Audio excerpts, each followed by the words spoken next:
Hey everybody, it's Anna and welcome back to my booktube channel. If you've been here for a while, you might remember that around this time last year I made a video about favorite cozy autumnal reads. I will leave that linked somewhere if you are looking for good book recommendations as we start to head into a colder, darker season. But this year, I decided that I wanted to make a video that was about my favorite spooky, creepy, and otherwise unnerving autumnal reads because that is just the energy of 2020 right now, and I find that reading this type of book actually really helps with stress relief, plus it's the time of year to get in the mood to be scared of things. So, to that end, I have put together a massive pile of a bunch of books that are on my shelves that I enjoy, that are spooky, creepy, scary, otherwise frightening and Halloween-oriented, stuff like that.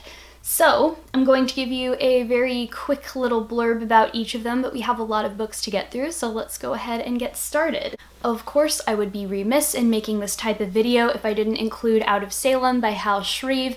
This was one of my favorite books that I read last year. This is a story about queer teens, one of whom is a zombie and one of whom is a werewolf, fighting fascism in the Pacific Northwest.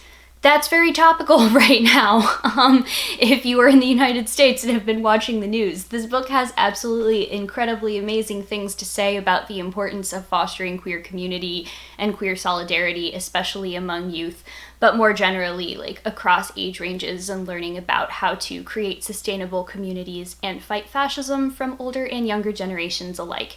Out of Salem, it's great. You should definitely read it. I had kind of an ill-fated attempt to make a recording of some of the Edgar Allan Poe stories for my channel last year. It didn't ever end up going live, but this is a book that, I read year-round, but obviously it makes sense to read it during this time of year. If you have read Edgar Allan Poe before, maybe try a short story that you haven't, or one of the poems. They're a lot of fun. They're creepy and eerie and spooky, and I definitely still don't have nightmares about the copy of The Telltale Heart I had when I was a kid. Nope, not gonna think about it.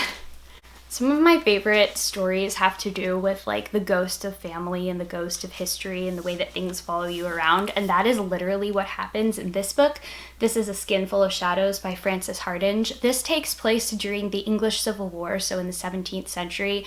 There was a fight between the royalists and the parliamentarians, and this is about a young girl that is caught in between both sides. She doesn't know who her father is, but she suspects that that his identity has something to do with the war, and then she realizes that she is now working for a family that literally stores the ghosts of their past dead relatives inside of unwilling vessels, and that she has been chosen to be the next receptacle of this family's ghosts. This book is legitimately terrifying. It ends up, becoming a very scary thing over time. You start reading it and you think it's, historical fiction with some light supernatural elements to it. But no, it goes there. It's a really good book. If you're a big fan of the familial ghosts trope, I also would highly recommend all of the books by Moira Fowley-Doyle. I'm currently rereading The Accident Season, which is about a family that has accidents happen to them every October. The worst accident seasons are always the ones where people in the family die, but otherwise they end up getting these weird, unexplainable injuries, mishaps, mistakes, all these different things that happen, and this follows a bunch of the kids in the family on the accident season that is going to change their lives forever. I read all of her books last year, but I'm going through and rereading them. There's also Spellbook of the Lost and Found and All the Bad Apples. I guess the cover artist is just we can't have one of these books without a redheaded girl on the cover, but both of these are also about familial ghosts, what is lost, what is found, what is forgotten, and what remains. Going on the Irish ghosts kick, this is a book that is, I think, a little bit more gallows humor than straight up scary, but it is Cruinnachil, which is Graveyard Clay in English by Martin O'Caden. This is an Irish classic, and it's unique among the sort of Irish classics canon in the fact that it was actually written in Irish and translated into English. It is the story of a bunch of dead bodies that are living Not really. It's a bunch of dead bodies in a graveyard that are all talking to each other, and they're really bored and really stuck on things that happened to them while they were still living, and every so often somebody in the village dies, they dump a new dead body into the cemetery, and the crowd goes wild. So this book is really weird and confusing to read, but if you like funny gallows humor stuff, it's quite enjoyable. Something that goes really well with Halloween is creepy and dark fairy tales. The first of those I have to recommend is The Language of Thorns, Midnight Tales and Dangerous Magic by Leigh Bardugo. This is a collection of original fairy tales that tie into the mythos of the Grishaverse, which is a other series of books that she has written. However, you do not need to have read that series to enjoy these, nor do you need to have read that series to enjoy the absolutely gorgeous illustrations that are inside of this book. All of it is original to this world, but it reads as though these stories are really old and the kind of things that like you would tell your family across generations and tell little kids to keep them scared enough to stay in bed at night. And as long as we're talking fairy tales and fairy tale retellings, also definitely gotta recommend Kissing the Witch, Old Tales in New Skins by Emma Donohue. This is a queering of 13 classic fairy tales, mostly from the Grimm's fairy tales canon, and it is written by a lesbian author from a women-loving women perspective. This is a really cool, like, interconnected, linking collection of short stories where when one story leaves off, somebody from the next story picks up the telling or retelling of their own fairy tales. So you will probably recognize a lot of the stories in this, but I think that if you like retellings of fairy tales, I mean, this is definitely on the darker and creepy, like, Angela Carter side of things. It is not nice and happy-go-lucky, but it's a really great collection. And then for a novel-length retelling or sort of inspired by, we have Dark and Deepest Red by Anna Marie McElmore. I read this book when it came out. I got it as a gift for my birthday, and it is so good. It is kind of a retelling of the story of the Red Shoes, where you put on the shoes and then you basically dance until you die. But it has a lot to do with family secrets and what gets passed down across generations, as well as the cost-benefit analysis when it comes to assimilation, both culturally and queer people assimilating into, you know, passing society and things like that. This is a really, really, really, really good book. The prose is lush. It is beautiful. I love the way that Anna Marie McElmore reinterpreted this fairy tale. Yeah, probably I'm gonna reread this month, if I'm being perfectly honest, because it's kind of perfect for this time of year. Alright, we've got a few more that are more on the creepy side of things, then we'll just go to the straight up horror. We have The Familiars by Stacy Halls. This is a creepy story about witches. It is based off of the actual, like, Pendle Hill witch trials in England, and it is very good. I enjoyed it a lot. If you like stories about 17th century witches, this is the book for you. We also have If We Were Villains by Ml Rio. I know that this book is like semi-popular on BookTube. I've seen a lot of people talking about it, but it's kind of died down recently, so like let's just drum the hype back up for this, because this is one of those stories about a school full of college students that have a very tight-knit group based around being in these Shakespeare plays together. They have this one very charismatic professor that is, you know, pushing them to take yet more creative risks, and they all kind of end up getting a little too obsessed with it and going down a very dark, dark path. But it's deliciously dark, and if you like Shakespeare, you're probably gonna love this book. As long as we're talking about deliciously dark school stories, everybody remembers that Ninth House came out last year. This is definitely an adult horror story with very strong supernatural elements that are very dangerous and scary, and I really liked reading this book. It is set again at a university based around a lot of the secret societies that Yale has, except they're secret societies that are the ones that can do magic. And this book was really good. Parts of it were really hard to read because this does come with some trigger warnings for sexual assault and other things. But it was ultimately a very good and empowering read for me personally, so yeah. I think this is also what kicked off that trend of books with snakes on the cover, and like we still have so many books coming out with snakes on the cover. So good book, good snake. good snake. The rest of these don't necessarily have a like category per se, they're just all varying degrees of creepy. So one of my favorite horror things is the sort of Cthulhu Eldritch mythos. So if you like that type of horror, but you want it without the racism and anti-Semitism and homophobia and all of the other isms that H.P. Lovecraft is now infamous for, I would really recommend Wintertide and Deep Roots by Ruthanna Emris. This is a series that started out as a short story about a woman who is the descendant of one of the creatures from the Cthulhu mythos. And it is told from the perspective of all of the people that H.P. Lovecraft loved to hate, and I kind of love the fact that he would just be turning over in his grave knowing that, like, Eldritch horror now belongs to us. Mwahaha. So definitely a really good series to read. I'm still waiting for the third book to come out. I hope it's coming soon. I hope.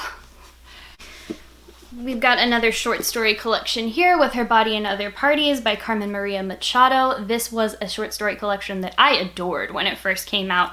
And the first story in it is actually kind of a retelling of that old girl with the green ribbon story, which, leave me a comment if that also traumatized you as a kid, and maybe we can just talk about how scary that was, because damn, it was scary.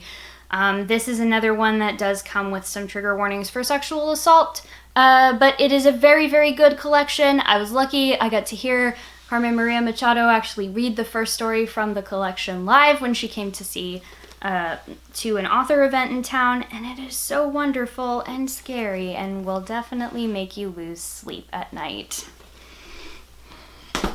Another thing that's going to make you lose sleep at night is stories about dreams and how scary they can be. This is The Marrow Thieves by Sherry Dimoline. She is a Métis author from Canada, and this is a story about a bunch of Indigenous kids living in a sort of post-apocalyptic wasteland of Canada where they are being hunted for their bone marrow because everyone has lost their ability to dream. Only the Indigenous children still have the ability to dream, and the like white people who are sort of the continuation of things like the residential school system and other institutionalized forms of racism and oppression in Canada are after these kids. This book is so good. It's very short. I really wanted more of it, but it's also kind of perfect because of how short it is, because it leaves so much open for you to imagine what happened next. I think a good mystery can be one of the most horrifying things you can read, and I would recommend The Descent of Monsters by J.Y. Yang. This is their old name. They now go by Neon Yang, but this is what's on the book, so you might have to look it up that way. This is part of their Tenzorit novella series. This one, though, kind of works as a standalone because it is a self-contained murder mystery, and that's all I'm going to say about that, because like most murder mysteries, there are more things than just dead bodies that come to the surface when you start digging and interrogating people's motivations. Okay, now we're gonna get into a couple other more sort of thrilling, less overtly supernatural, but also kind of scary type books.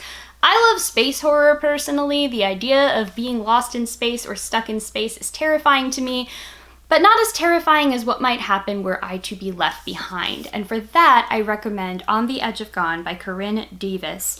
I read this earlier this year for our spring week-long round of the Disability Readathon because this is by an autistic author, and it is about a mixed-race autistic Dutch girl who is trying to get a spot on one of the last ships that is going to leave Earth because the society and environment on Earth is collapsing, but she knows that she and her mom, because her mom is also a recovering addict, are not going to be given a spot on the ship because they are seen as undesirables.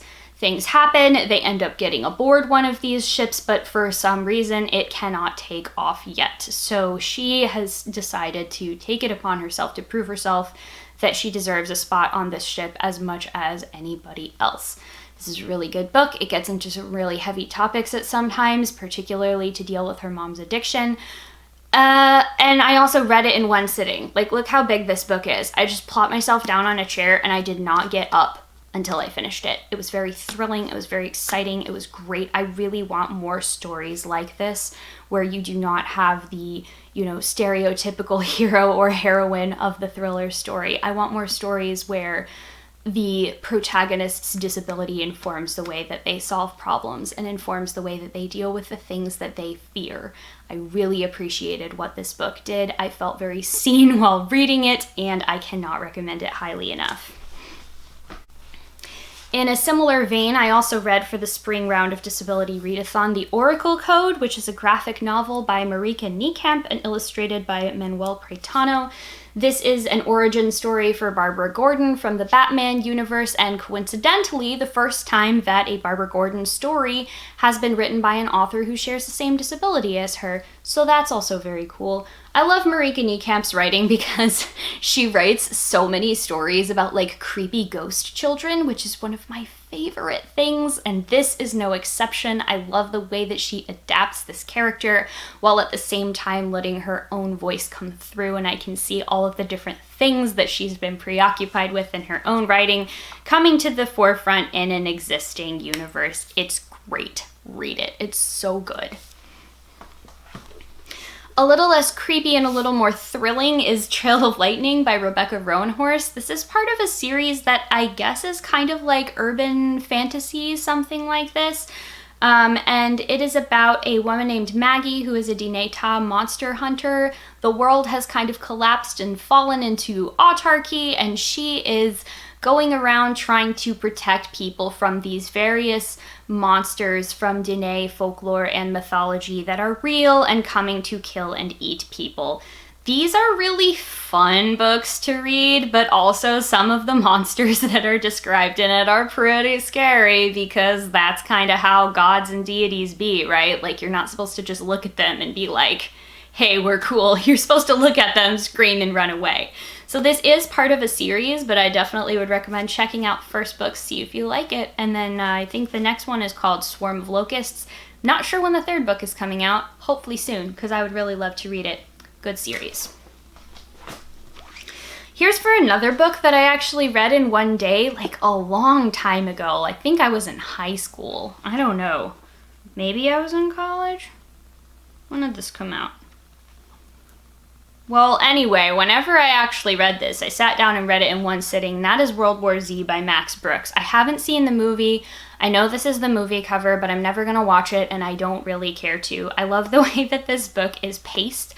I love the way that it is just a collection of different stories from various people who have survived the sort of zombie outbreak apocalypse kind of thing, which is another one of my favorite tropes in like scary fiction. I like zombie tropes. They're really interesting to me, even though sometimes they are overdone and done poorly. Case in point being this movie, the book is actually really, really good. And I love the way that the interlinking stories create this kind of emergent narrative. I think maybe it's a little close to home to reread this right now because I'm definitely hearing the echoes of this book in the we're all in this together mentality that is surrounding this pandemic, even though clearly some of us are more in it together than others, if you know what I'm saying. But this is still a really, really good book, and I recommend it. Maybe you'll read it in one sitting too. I don't know. And we're gonna wrap this up with a couple more comics recommendations. For another adult horror, eldritch being, inexplainable mysteries thing, I would recommend Monstrous by Marjorie Liu and illustrated by Sana Takeda. This is another one of those books that has to deal with mythology and gods being absolutely terrifying when you encounter them in real life. This is a mature horror comic. It's got blood, gore, adult content, so, you know, don't give this to people that you're just like, oh, no, I'm not here. But it is a very, very good series. I believe there are 4 volumes out right now, and yeah, I highly recommend it. We also have, about to wrap up, the Paper Girls comic. This is one of those things where you start reading it and you think you know what it's about, and then things happen quickly and you're just like, wow, plot twist. So this is a sort of time travel space horror suspense story, I guess. I know that a lot of people say if you like Stranger Things, you'll like this, but this is definitely more adult than Stranger Things. I absolutely love the coloring on this comic. That is one of those things that, like, I will never be over how beautiful the colorist did their job on this comic. I love it so much.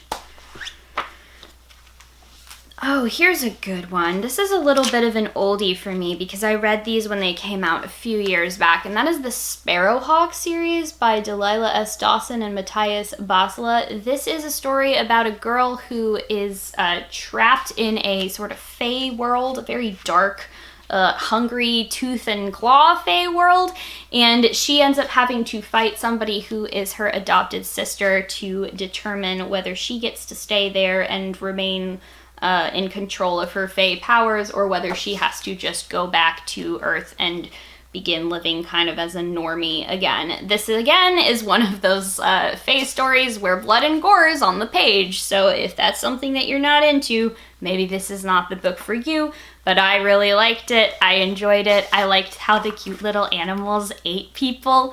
It's a good series if you like dark fae stories. And then the last one that I have is In the Low, Low Woods, or just The Low, Low Woods, which is an ongoing series written by Carmen Maria Machado. I am really enjoying this. It is kind of a Rust Belt small town horror story. There was an accident that happened in a mine in this town years ago, and the protagonist and her girlfriend are kind of returning. One of them has stayed in the town this entire time, one of them has left and come back, and the mysterious occurrences that led to this mining accident all those years ago when they were kids are now coming back to the surface. I love that type of story so much because I love the whole thing where it's like the past is never really gone, because it isn't really. So those are all of the spooky, creepy, somewhat scary books that I have to recommend for you this fall. Let me know if you like this video by leaving a comment, and also if I missed your favorite spooky, scary book, tell me what that is, because I'm always looking for new ways to lose sleep at night. If you liked this video and you'd like to see more of what I do, go ahead and make sure you're subscribed to my channel, because that's the best way to get updated every time I post a new video. As always, thank you all so very much for watching, and I will see you in the next one. Bye.